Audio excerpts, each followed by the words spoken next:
संवाददाता कुमार अभिषेक ने यूपी की हॉट सीट रामपुर में ग्राउंड रिपोर्ट के दौरान लोगों से पूछा कि क्या लंबे समय तक आजम खान के गढ़ रहे रामपुर में इस बार भी कमल खिलेगा या समाजवादी पार्टी उपचुनाव में हारी सीट को फिर से जीतकर बीजेपी से हिसाब बराबर कर पाएगी।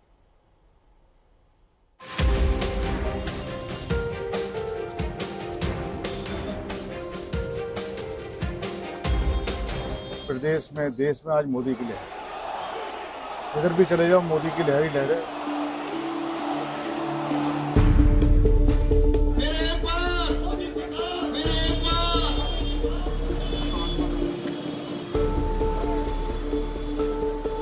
तो पश्चिम उत्तर प्रदेश में पहले और दूसरे चरण का चुनाव है और हम इस वक्त रामपुर में हैं। रामपुर की जो सियासत है वो बिल्कुल अलग तरह की होती जा रही है, वो चाहे रामपुर हो या फिर मुरादाबाद। कभी समाजवादी पार्टी का ये गढ़ हुआ करता था, लेकिन जिस तरीके से सपा के भीतर कलह मची है, खास करके रामपुर में प्रत्याशी को लोग पहचानते तक नहीं, लेकिन अब कोशिश ये हो रही है कि आजम खान के नाम पर बसपा भी वोट बटोरे।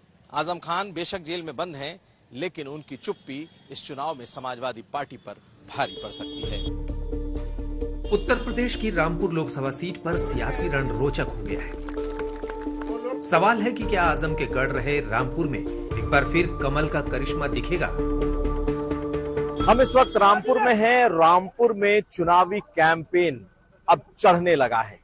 रामपुर से घनश्याम लोधी बीजेपी के उम्मीदवार हैं और पहले कभी समाजवादी पार्टी के मजबूत स्तंभ हुआ करते थे। पिछली बार चुनाव लड़ा था इन्होंने और इस बार गांव-गांव घूम रहे हैं। रामपुर का क्या है चुनावी मिजाज, हम आपको बताएंगे। समाजवादी पार्टी इस बार किस तरीके से नए कैंडिडेट के साथ रामपुर में है और आजम खान का क्या सिक्का चलेगा, ये तमाम बातें रामपुर की इस ग्राउंड रिपोर्ट से।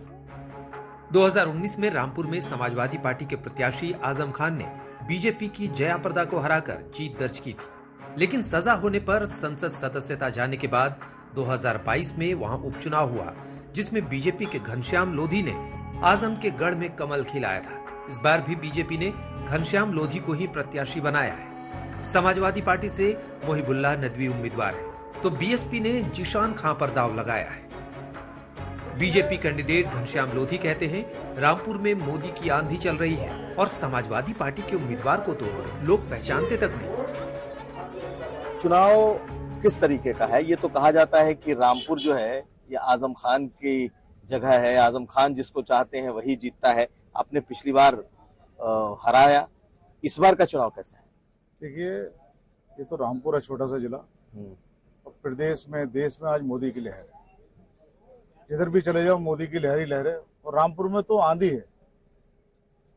यहाँ तो पहले तो प्रत्याशियों का टोटा पड़ गया, क्योंकि रामपुर में तलाश किया विपक्ष ने तो वो नहीं मिला। उसके बाद लखनऊ से चर्चा थी कि अखिलेश जी आएंगे, तेज प्रताप जी आएंगे, वो भी नहीं आए। पता ना कौन आ गए हैं, हमारी समझ में नहीं आया। मैंने तो देखे नहीं कभी, ना रामपुर वालों ने देखे हैं, लेकिन चर्चा है कोई प्रत्याशी हैं सपा के। और ये सपा के प्रत्याशी तो हैं, लेकिन आप भी सपा में रहे, आप उनको कभी जानते नहीं रहे? नहीं, मैंने कभी नहीं देखा, रामपुर वालों ने नहीं देखा कभी।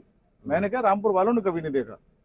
तो ऐसे प्रत्याशी हमारे सामने हैं। अब देखते हैं रामपुर की जनता किसको पसंद करती है। मैंने तो जिस दिन से चुनाव जीता है और 2 साल से जनता के बीच में रहकर जनता की सेवा की है। आजम रामपुर से 10 बार विधायक रहे हैं। इस बार जेल में बंद आजम खान चाहते थे कि अखिलेश यादव खुद यहां से चुनाव लड़े, लेकिन अखिलेश ने आजम की बात नहीं मानी और उसके बाद मौलाना नदवी की सियासी पारी का डेब्यू हुआ। हमारे साथ समाजवादी पार्टी के जो कैंडिडेट हैं, प्रत्याशी मोहिबुल्लाह नदवी, वो इस वक्त मौजूद है। स्वागत है आपका। Thank you. सबसे पहले तो ये बताइए नदवी साहब कि आखिर आप तो इमामत कर रहे थे, आप इमाम रहे, लेकिन ये अचानक से सियासत कहां से आ गई? देखिए, सियासत तो कोई ऐसी चीज नहीं है कि जिससे हर शख्स दूर हो। मैं इमाम था, लेकिन पॉलिटिकल लोगों का इमाम था।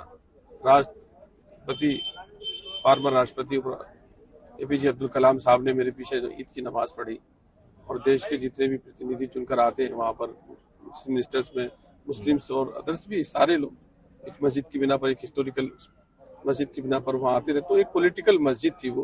पॉलिटिकल मैटर्स में मुझसे बहुत से मेरे मुक्तदी जो नमाज पढ़ने आते थे, उनमें से इतने बड़े बड़े लोग थे, ये सब मेरी राय भी जानना चाहते थे।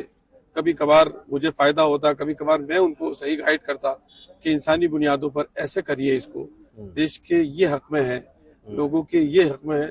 और फिर जहां तक रही कि पॉलिटिकल बैकग्राउंड मेरी ऐसी नहीं थी, बल्कि मेरे चचा प्रधान रह चुके हैं और दूसरे चचा 40 साल प्रधान थे। मामले को त्रिकोणीय बनाने को बेकरार बीएसपी प्रत्याशी जीशान खान तो आजम खान से जीत का आशीर्वाद मांग रहे हैं। इस लड़ाई में बीएसपी कहां खुद को देखती है? बीएसपी को तो हमेशा ही कहा जाता है कि भाई वो तीसरे नंबर पर है, लेकिन रामपुर में बीएसपी कहां खड़ी? रामपुर में बीएसपी पहले नंबर पर खड़ी है। और आपको याद होगा जब पिछली बार समाजवादी और बसपा गठबंधन हुआ था, तभी यहाँ से जीती गई थी सीट, और गठबंधन में सबसे ज्यादा सीटें बीएसपी की ही आई थी। और अभी भी आज भी रामपुर जिले के अंदर बीएसपी नंबर 1 पे खड़ी है। जीशान जी, जब आजम खान जेल में हैं और आजम खान का कैंडिडेट समाजवादी पार्टी का जो इस वक्त कैंडिडेट है उनका नहीं है, तो क्या आप आजम खान से भी सपोर्ट मांगते हैं, लेते हैं? बिल्कुल, बड़े हैं वो, मैं चाहूंगा वो भी मुझे दुआओं से नवाजें, मेरा साथ दें। जब जनता मेरे साथ है तो मैं चाहूंगा कि वो भी बड़े हैं, उनका भी साथ मिलना चाहिए। हमने रामपुर का सियासी मिजाज जानने के लिए कई इलाकों का रुख किया। यादव बहुल गांव गजराला के लोगों की प्रतिक्रिया सुनकर अखिलेश यादव की टेंशन बढ़ सकती है। वोट उतना नहीं पड़ पाएगा समाजवादी पार्टी को जितना कि अगर आजम खां की बात मान ली जाती तब पड़ता। तो मेरी नजर में समाजवादी वो नहीं करने वाली है इस चुनाव के अंदर, मतलब उस पोजीशन पे नहीं आ पाएगी जिस पोजीशन पर उसको होना चाहिए था। अब सियासत रुख बदल रही है अपना, पिछले कई सालों में रुख बदला है सियासत ने, अब कैसे भी कुछ ऐसा ही होने वाला है। मुझे जहां तक लगता है कि आजम खान का अब कैसे इस चुनाव में कोई दखल नहीं रहने वाला। एक जो पुराना वर्चस्व था आजम खान साहब का, वो लगभग नष्ट होता हुआ दिखाई दे रहा है रामपुर में मौजूदा हालात की स्थितियों को देखकर। तो मुझे नहीं लगता कि इसमें इस वक्त आजम खान साहब का कोई इन्वॉल्वेशन इसमें रहेगा या किसी प्रकार का समाजवादी को सपोर्ट रामपुर से मिल पाएगा। घनश्याम लोधी जी जीतेंगे, आपस में हम लोग टकराएंगे। घनश्याम लोधी जीतेंगे? क्यों जीतेंगे? अगर इस दौरान जेल से कोई संदेशा आता है तो सपा जीतेगी, और नहीं आता है तो घनश्याम लोधी जीतेगी। रामपुर से 12वीं बार मुस्लिम चेहरे चुनकर संसद पहुंचे हैं। 17 लोकसभा चुनाव और एक उपचुनाव मिलाकर 18 में 10 बार कांग्रेस जीती, 4 बार बीजेपी और 3 बार समाजवादी पार्टी ने जीत का स्वाद चखा। 16 लाख से ज्यादा मतदाता वाली इस सीट में करीब 50.57% मुस्लिम आबादी जबकि करीब 46% हिंदू है। रामपुर में आजम के गढ़ को जमींदोज करने में सबसे अहम भूमिका निभाने वाले आकाश सक्सेना को इस बार भी उम्मीद है कि रामपुर में भगवा परचम लहराएगा। क्या इस बार बीजेपी फिर ये रामपुर की सीट जीत पाएगी? ये एक बड़ा सवाल है। हमारे साथ आकाश सक्सेना है जिनके ऊपर इस चुनाव की जिम्मेदारी भी है। आकाश जी, स्वागत है। रामपुर के चुनाव को जितवाने की भी जिम्मेदारी आप लोगों की है, क्योंकि इस बार दोबारा से घनश्याम लोधी चुनाव मैदान में। देखिए, मुझे ऐसा लगता है कि इस बार का जो चुनाव है वो अपने आप में एक बहुत अलग तरीके का चुनाव है, क्योंकि केंद्र सरकार और उत्तर प्रदेश सरकार की जो योजनाएं हैं, हम उन योजनाओं को जिस तरीके से लोगों के पास लेके जा रहे हैं उसका हमें बहुत अच्छा परिणाम देखने को मिल रहा है। क्योंकि आज अगर देखें तो क्योंकि रामपुर की जो स्थिति रही है, रामपुर हमेशा से ही गुलामियत की जंजीरों में जकड़ा रहा।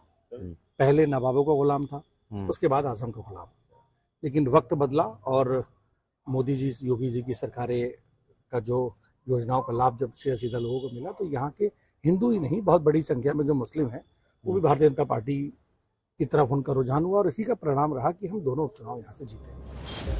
पहले रामपुर में नवाबों के खानदान का लंबे अरसे तक सियासी रुतबा रहा। उसके बाद रामपुर की पहचान आजम खान से जुड़ गई। लेकिन बीजेपी का दावा है कि अब रामपुर की पहचान बीजेपी के गढ़ के रूप में बनने जा रही है। पहले फेज में 19 अप्रैल को रामपुर में चुनाव है, लेकिन रामपुर की सियासी फिजा में कुछ सुस्ती है। एक तो रमजान और दूसरा आजम खान का रामपुर में नहीं होना। बताया जा रहा है कि उम्मीदवार भी आजम खान के मर्जी के नहीं हैं। ऐसे में लोगों में उत्साह बिल्कुल नहीं दिखाई दे रहा। एक बड़ा तबका जो आजम खान या आजम खान के परिवार को इस चुनाव में देखना चाहता था, वो निराश है। ऐसे में इस चुनाव में क्या होगा यह कहना मुश्किल है, क्योंकि नए सपा के उम्मीदवार को इस शहर में पहचानने वाले भी बिरले ही मिलेंगे। आमिर खान और नीरज कुमार के साथ कुमार अभिषेक, रामपुर आज तक।